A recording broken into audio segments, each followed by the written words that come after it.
Peace everybody, welcome to Capital Combat. The name says it all. I'm Hakeem Branch, and today I'm going to be talking about the MMA portion of our loaded fight weekend. If you want to take a look at some of the stuff that's going on the boxing side, you can check Rob's videos out later on today. So what I'm going to be talking about is UFC Fight Night coming to us from Japan and Bellator 183. So both of these are loaded fight cards with a lot of star power and exciting fight potential. And I'm going to try to run through them both as fast as I can because, like I said, there's a lot of fights on here to take a look at. So going right into it, because tonight we've got the UFC coming to us from Saitama Arena in Japan. It's going to be Saturday for those guys. They're very far ahead of us on the East Coast of the US. Throwing all that out there so you know where we are as far as time. But in the main event of that fight, we have Ovince St. Preux taking on Yushin Okami. Also on that card, we've got Gokhan Saki making his MMA debut. We've got Claudia Gadelha fighting Jessica Andrade in probably a #1 contenders fight for the female strawweight title. And then we also have Takanori Gori versus Dong Young Kim, in which might be one of those don't blink type of fights. So from the bottom up, Saki, kickboxing legend, making his MMA debut. We know he has a variety of strikes that come from a lot of angles, but he is known for that vicious left hook. Something that he can utilize in MMA. We'll see. His opponent, let me look here real quick. Enrique de Silva. I don't know much about him, so I don't know what style he's going to bring to the table. Is he going to try to challenge Saki's stand-up, or is he going to try to test his ground defense and wrestling defense by trying to take him down immediately or working towards a takedown later on in that fight? That's the story. What we're going to see, how well this world champion, world-class elite kickboxer translates into MMA. That's the exciting thing about that fight. And like I said, Takanori Gori, Dong Young Kim, don't blink. Could be over in an instant. Those guys like to go, and go they will. In front of that raucous Japan crowd, well, they're very respectful. They're going to be quiet, but they're going to enjoy what they see. So not quite raucous, but very, very engaged fans. I'll put it like that. Jessica Andrade, Claudia Gadelha, probably skill-wise, best matchup on the card. We've got Gadelha, whose only 2 losses in mixed martial arts are to the current champ, Joanna Jędrzejczyk, also known as Joanna Champion. Jessica Andrade, whose only loss is to the champion. These ladies are going to be fighting to get another crack at the champ, Jędrzejczyk. And this is going to be a very interesting matchup because Andrade, who's coming off a loss to Jędrzejczyk, is a tank.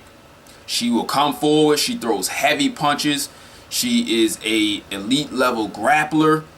And Gadelha is a very well-rounded fighter who is coming off a submission of Karolina Kowalkiewicz, who gave the champ all she could handle in her fight before losing to Gadelha. She lost to Gadelha very quickly, taken down, submitted first round. So Gadelha showed that she is right now the second best fighter in that division. Andrade looks to take that title of the second best fighter and then challenge to become the best fighter against Jędrzejczyk. They got to meet each other. Given, like I said, Andrade is a tank. She's going to take everything you can and keep on coming. I mean, she did exactly that in her last fight. The champ obliged and beat the crap out of her. But I don't think Gadelha has the type of firepower that's going to keep Andrade honest for that full 3 rounds. We'll see. Because like I said, she's a a very well-rounded fighter. She can take it to the ground if she wants, but Andrade, like I said, is a tank. She is strong as an ox, and that may not work against her. So that's what we're going to be looking for in that one. Main event, we got Yushin Okami, Ovince St. Preux. Okami is a late replacement for Shogun Rua, who was pulled off the card. Can't remember why, but I put it right there once I go look it up and find out. But anyway, this one, Okami's been around the block. He is a veteran for Anderson Silva, very long time ago. But like I said, he is the veteran and has seen pretty much anything you can see in an MMA cage or ring. St. Preux is one of those guys who we call a perennial contender. He is always in the fight. He's always around the top of the rankings, but he just hasn't cracked that top level quite yet. So in this one, against an older faded veteran, I expect him to look nice, perform well, and get the victory. He has some very nice submissions. He has a decent stand-up, and he's very physically strong. So I think he can use those tools to secure a victory against Okami. Depending on how shot-worn he is, he may be able to get a stoppage by strikes. I'm not too sure if he'll be able to get a submission. That's something Okami's pretty good at defending, but we'll see. So that's that card. So then Saturday we have Bellator 183, and on that card we have the debut of Bellator heavyweight Roy Nelson coming over from the UFC. We have a fight between Paul Daly and Lorenz Larkin in a hide your kids, hide your wife type of fight, because that one's going to be a barn burner. And then we have in the main event Ben Henderson coming off of knee surgery taking on Patricky Pitbull. And that's going to be a very interesting one as well. Rolling it back, we're going to talk about first Daly and Larkin. We got Daly, nicknamed Simtex for a reason, because whatever he hits you with, it's hard, it's got destroy intentions, and that is what he's going for the entire fight. You know what you get. Can you stop it? Who knows? Larkin, much more well-rounded guy, very good striker, can get down and dirty on the ground if he needs to, but I expect this one to stay on the feet. And if Larkin can withstand that Simtex, I expect his more nuanced striking. He's got a little more elements and tools in his toolbox. I think he can vary his striking up enough to confuse Daly and win an impressive points decision. Roy Nelson fighting, let me get that really quick.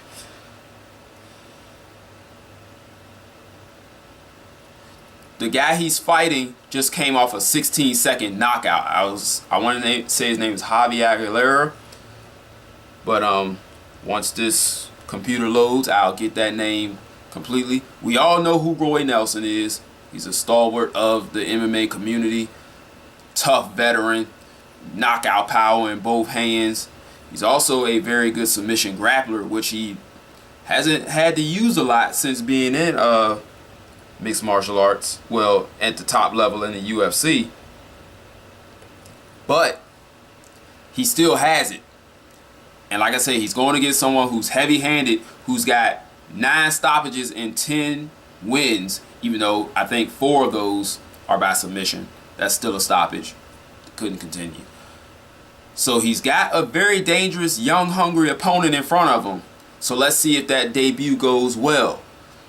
Because in the main event, our fighter Ben Henderson has not had that much success since he's come over to Bellator from the UFC. So it's not 100% that once these guys come over that they just run roughshod through the division and become like the king. We see that there's very, very good competition in Bellator, even though it's not on the prestige level of the UFC. Finally, yep, Javier Ayala, I was right. So let's move on to the main event. Henderson, like I said, coming off knee surgery and a split decision loss to Michael Chandler in a very entertaining fight. Pitbull is the older brother of Patricky Pitbull, who Ben Henderson fought and won against previously in one of his Bellator fights. Now, granted, that fight wasn't necessarily going Henderson's way, but he still got a stoppage victory, so oh well. So in Pitbull, he's got a guy who lives up to his nickname. Heavy hands, tenacious, very good on the ground, but his bread and butter are his heavy hands. Henderson, who is a very well-rounded guy, can pretty much outfox guys. That's what he does. He's not really a stoppage type of guy. He's a guy that's going to outpoint you, negate what you do well, and accentuate what he does well, and pretty much outpoint you across the distance. Can he do that against Pitbull? He has a height and reach advantage. I'm not sure about a physical strength advantage. We'll find that out in the cage. But like I said, Pitbull has that name for a reason. He is a strong guy. He is not going to stop coming. And if Henderson can't get something off to stop him, maybe some good leg kicks to make him, you know, try to keep distance, or some good punches to make him hesitant or hurt him, this one might get ugly. As we've seen, like in the Michael Chandler fight and in the Koreshkov fight, Ben Henderson is kind of one of those guys. He's a really big lightweight, but he's in there with guys who are big and strong. So it's gonna be hard to tell if he can keep Pitbull off of him for the whole distance of this fight. We'll have to see how his knee holds up as well. He's coming off of ACL surgery. He says he feels great. So I think he may pull out a squeaker, split decision, in a very tough, hard-fought battle that you can make a case for either guy. So that's it. My very quick breakdown of all the MMA, top-level MMA that's going on this weekend. Hope you like this video. Make sure you share it with your friends. Subscribe if you haven't done so yet. Hit us up in the social media platforms. All those links are down below. If you have any thoughts on the fights that are going down, drop a comment down below. And we'll see you guys in the next video. Until then, fight on. This is round one and you've already lost. They don't seem to see that everything we've done is coming and cost. My fists are on fire, I perform till I perspire. My demons are in a rage, keep thinking that it's a game. I kick crime, hurricane, I told them I don't play, I'm liquid. Black Street Fighter.